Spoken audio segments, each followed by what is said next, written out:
asked Puffy can give him a star, and every rat in the world said he didn't want to kill Tupac or had him shot. As Suge Knight languishes in jail, his nemesis, Diddy, continues to live like a king. Even now, as women come forward accusing Diddy of unspeakable horrors, he is still roaming free. For many, it speaks volumes of the power and influence that Diddy wields in the industry. For his enemies, such as Suge Knight, it is yet another reason why they are scared of him. And from his prison cell, the former Death Row music executive told the world why Diddy is a dangerous man and should be feared. So what exactly did Suge reveal? Suge reveals Puffy's dirty secret.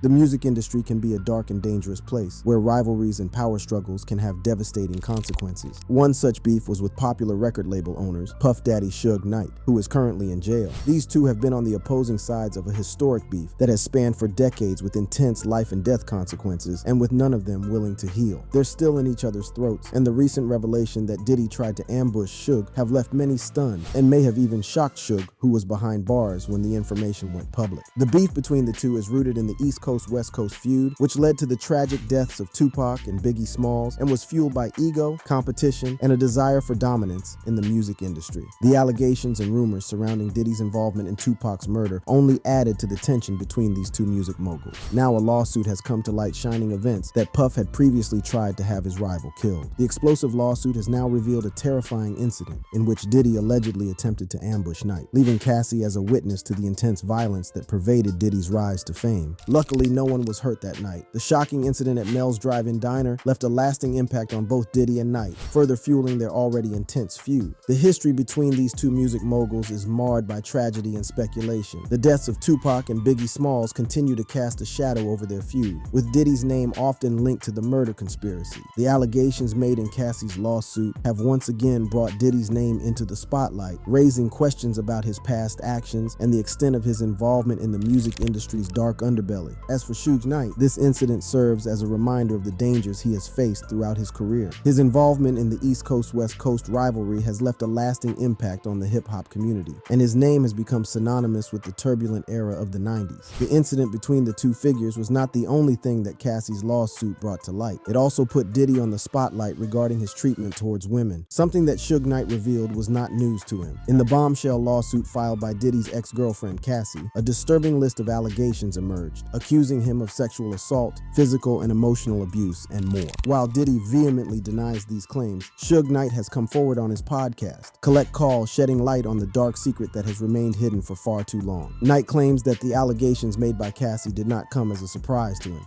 On November 16th, Diddy's ex-girlfriend Cassie filed a bombshell lawsuit accusing him of sexual assault, physical and emotional abuse, and more. After years in silence and darkness, I am finally ready to tell my story and to speak up on behalf of myself and for the benefit of other women who face violence and abuse in their relationships. With the expiration of New York's Adult Survivors Act fast approaching, it became clear that this was an opportunity to speak up about the trauma I have experienced and that I will be recovering from for the rest of my life, Cassie said in a statement. According to the lawsuit, Diddy exerted complete control over Cassie's life. It's hard to imagine the extent to which he allegedly manipulated and dominated every aspect of her existence. From her apartment to her car, even her clothing and medical records, Diddy had a tight grip on Cassie's life. The lawsuit suggests that Diddy's actions were driven by jealousy and a desire to maintain control over Cassie. The allegations made by Cassie paint a disturbing picture of a relationship marred by abuse and manipulation. It's hard to fathom the level of control Diddy allegedly exerted over Cassie's life. The lawsuit alleges that he engaged in abusive behavior, including physical violence and intimidation tactics. The details of the alleged abuse are truly shocking. Cassie claims that she was subjected to sexual battery, sexual assault, and gender-motivated violence. These are serious allegations that should never be taken lightly. The lawsuit seeks justice for the trauma Cassie endured during her relationship with Diddy, but that is not all. In the filing, Cassie depicts the mogul, head of her former label and then romantic partner, as a textbook abuser, luring her into what she first perceived as a fatherly, protective relationship, only to find herself in an unequal and violent sexual relationship.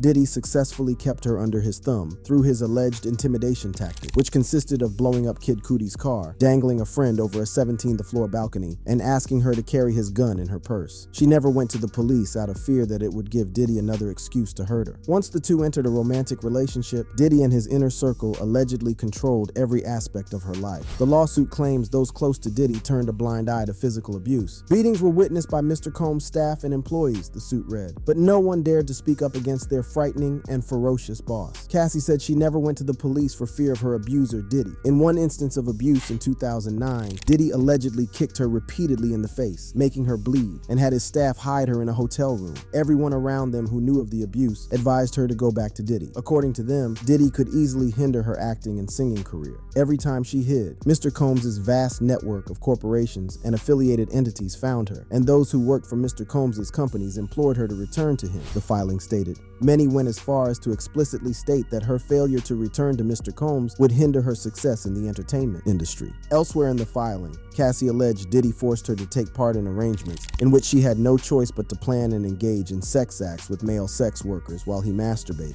These encounters are commonly referred to as freak-offs. The encounters continued for years in high-end hotels across the country and sometimes occurred as often as once a week. Diddy took photos and filmed the encounters. Cassie would delete videos shot on her phone to no avail, and once she was forced to watch footage on a flight that she thought she had gotten rid of. These videos may exist to this day. These allegations sent shockwaves through the industry, but for some, like Knight, they didn't come as a surprise. Knight, who has had a long-standing rivalry with Diddy, recently spoke out on his Collect Call podcast, shedding more light on this dark secret. To be able to do that type of to a woman and other women, but it's not new. It's not like it's new news.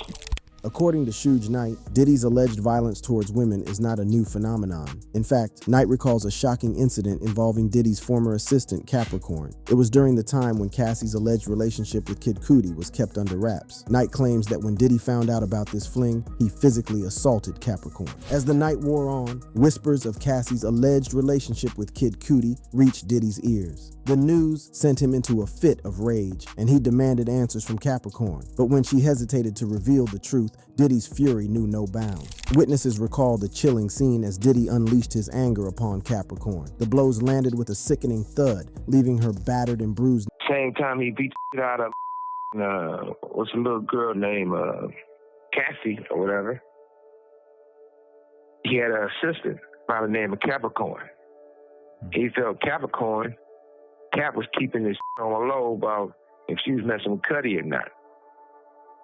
Puffy beat the out that bitch. Knight alleges that this incident was not an isolated event. It was just one example of Diddy's alleged pattern of violence towards women. The music industry has long been plagued by stories of abuse and exploitation, and it seems that Diddy's empire is no exception. But the shocking revelations don't end there. Knight goes on to claim that Diddy's ability to avoid facing the consequences of his actions is not by chance.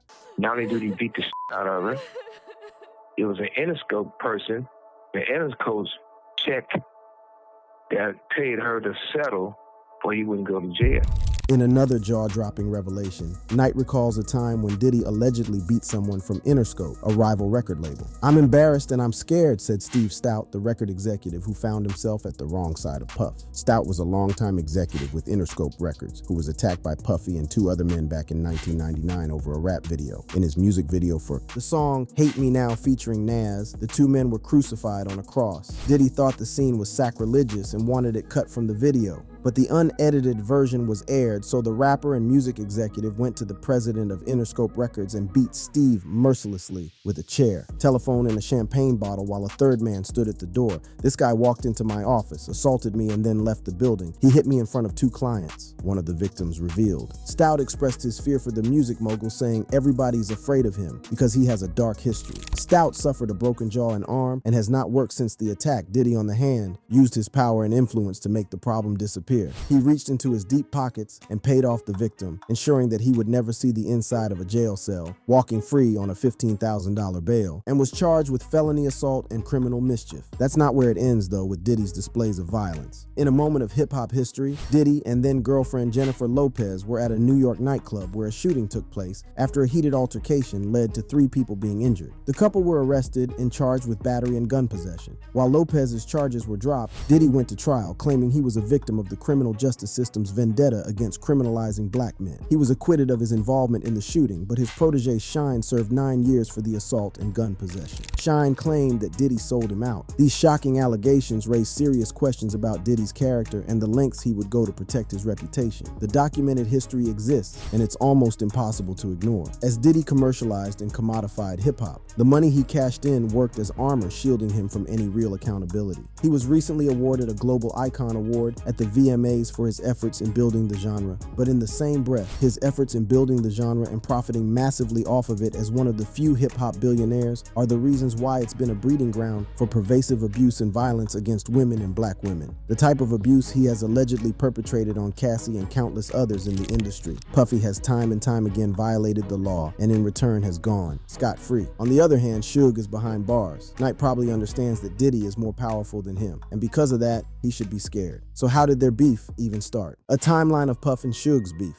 In the mid-90s, the music industry was divided by the infamous East Coast-West Coast rivalry. Diddy, the founder of Bad Boy Records, found himself at the center of this feud, pitted against Knight, the powerhouse behind Death Row Records. The rivalry escalated to a dangerous level, ultimately leading to the tragic deaths of two iconic rappers, Tupac and Biggie. The tension between Diddy and Knight was at the heart of this deadly conflict. Diddy's name has long been associated with the murder of Tupac, with rumors and speculations suggesting that he may have ordered a hit on both Tupac and Knight. These rumors gained traction when former LAPD detective Greg Kading released his book, Murder Rap, which contained shocking confessions from key figures in the case. One of these confessions came from a man named Keffy D, who claimed that Diddy offered him a staggering sum of money to carry out the murders. The allegations against Diddy only added fuel to the fire of this already explosive rivalry. It all started at the 1995 Source Awards, a prestigious event that brought together the biggest names in rap music. Little did they know that this night would go down in history as the spark that ignited the flames of their rivalry. The atmosphere was electric as the crowd eagerly awaited the performances and acceptance speeches. Knight, the co-founder of Death Row Records, took the stage to accept an award, but instead of using his moment to celebrate, he used it to take a direct shot at Diddy, the founder of Bad Boy Records. One thing I like to say,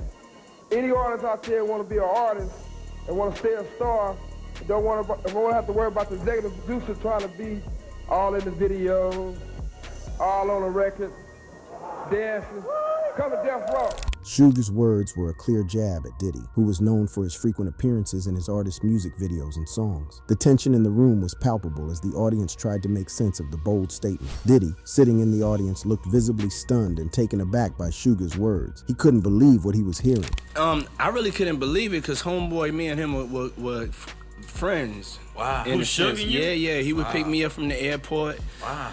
You know, I've never heard this before. Yeah. I mean, you know, we gotta break some news here. He picked me up from the airport, the whole entire thing, and so it kind of had me taken back. This unexpected attack on such a public platform would have far-reaching consequences for both men and the rap industry as a whole. In the aftermath of the Source Awards incident, rumors and speculation ran rampant. Many believed that his words were a direct attack on Diddy's involvement in his artist's music, while others saw it as a move to create controversy and generate buzz for Death Row Records. After the show, Diddy confronted Suge at the after-party in the tunnel, seeking clarification on the remarks made on stage. According to Diddy, Suge denied that he was talking about him and instead claimed that he was referring to Jermaine Dupri, another producer with his own label. This is where the after party's at, of course, at the world famous tunnel. Right. And so then when I ran up and I asked him and he said, nah, I was talking about Jermaine Dupri.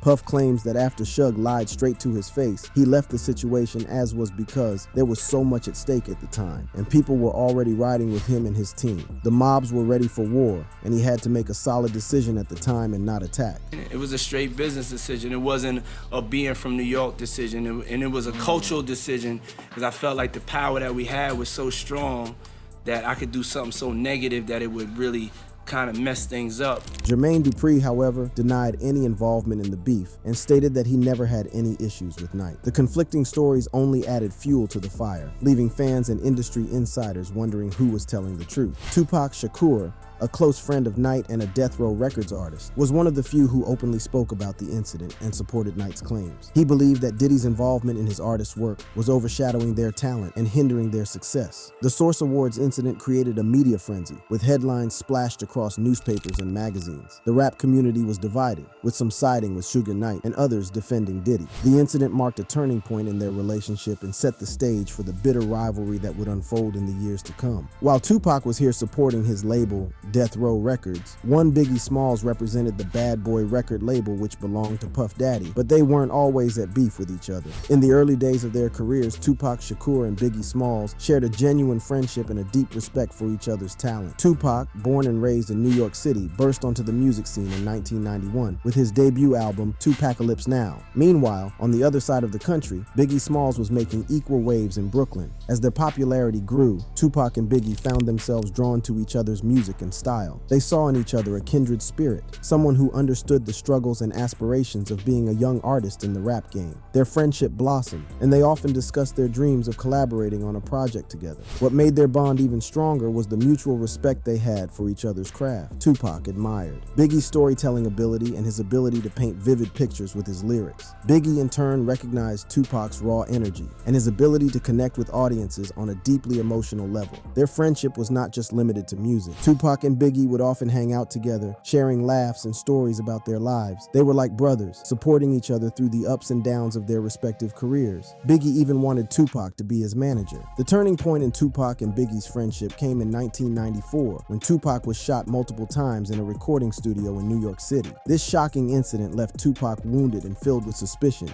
as he believed that Biggie had played a role in the attack. The trust between the two friends was shattered, and their relationship took a dark and bitter turn. Tupac's belief that Biggie was involved in the shooting stemmed from a combination of factors, including the ongoing East Coast-West Coast rivalry and the rumors circulating within the music industry. The tension between the two rap scenes had been escalating, with Tupac aligning himself with the West Coast and Biggie representing the East Coast. The shooting intensified the animosity between Tupac and Biggie, leading to a series of diss tracks and public feuds. Tupac released the infamous song Hit 'Em Up, where he directly called out Biggie and his associates, accusing them of betrayal. The once promising bond between Tupac and Biggie had been shattered, replaced by a bitter rivalry fueled by suspicion and betrayal. The music industry and fans alike were captivated by the drama unfolding between these two influential artists. The fallout from the shooting would have far-reaching consequences, forever altering the course of their lives and the history of hip-hop. The rivalry between the East Coast and West Coast rap scenes reached new heights when Tupac Shakur made a pivotal decision to join Death Row Records. After the shooting incident that strained his friendship with Biggie, Tupac sought solace and support on the West Coast, aligning himself with Death Row. Tupac's affiliation with Death Row Records intensified the animosity between the East Coast and West Coast factions. Death Row, led by CEO Suge Knight, was known for its association with gang culture and its aggressive approach to the music industry. This move solidified Tupac's allegiance to the West Coast and further fueled the flames of the ongoing feud. With Death Row behind him, Tupac released a string of powerful and controversial tracks that took aim at his East Coast rivals, including Biggie and his associates. The lyrics were filled with venom and fueled the fire of the already heated rivalry. The music industry and fans were captivated by the escalating drama, as the East Coast-West Coast feud became a central focus of the hip-hop world. Tupac's decision to join Death Row Records not only deepened the divide between him and Biggie, but also symbolized the larger divide between the two coasts. The East Coast-West Coast rivalry had become a cultural phenomenon, with fans and media eagerly following every twist and turn. The animosity between Tupac and Biggie continued to grow, with each side trading insults and threats through their music. The tension was palpable, and the stakes were higher than ever before. The music industry held its breath, waiting to see how this bitter feud would ultimately unfold. After the tragic passing of Tupac Shakur in September 1996, Biggie Smalls found himself grappling with a profound loss. The death of his former friend and once promising collaborator shook him to the core. In the wake of this devastating event, Biggie expressed a sincere desire to end the feud that had consumed their relationship and the hip-hop world. Realizing the futility and tragedy of the ongoing East Coast-West Coast rivalry, Biggie publicly spoke out about his willingness to move past the animosity. He recognized the senselessness of the feud, understanding that it had taken a toll on both himself and the entire hip-hop community. In interviews and through his music, Biggie conveyed a message of unity and reconciliation. He expressed remorse for the escalation escalating tensions and the role he may have played in perpetuating the rivalry. Biggie's heartfelt words resonated with many, as fans and industry insiders alike hoped for an end to the senseless violence that had claimed the lives of Tupac and others. Unfortunately, Biggie's efforts to mend the broken bonds were cut short. Just 6 months after Tupac's death, Biggie was shot and killed in March 1997. The loss of both Tupac and Biggie left a void in the music industry and a lingering question of what could have been if the feud had been resolved. The murders of Tupac and Biggie remain unsolved, leaving a haunting legacy and a reminder of the devastating consequences of a friendship turned sour. The same fate followed their record label owners. Throughout the years, Knight and Diddy have exchanged insults, accusations, and competed in various ventures. Their beef has been fueled by unsolved mysteries and new evidence that has emerged over time. Despite attempts at peace and unity in the rap community, Knight's downfall and legal troubles have led to his imprisonment, while Diddy's success has propelled him to become one of the most influential figures in music and business. The impact of their beef on their careers and lives cannot be denied. It is a tale of tragedy, controversy, and the enduring legacy of two rap icons. If you enjoyed watching this video, click on one of the boxes playing on your screen to watch more similar content.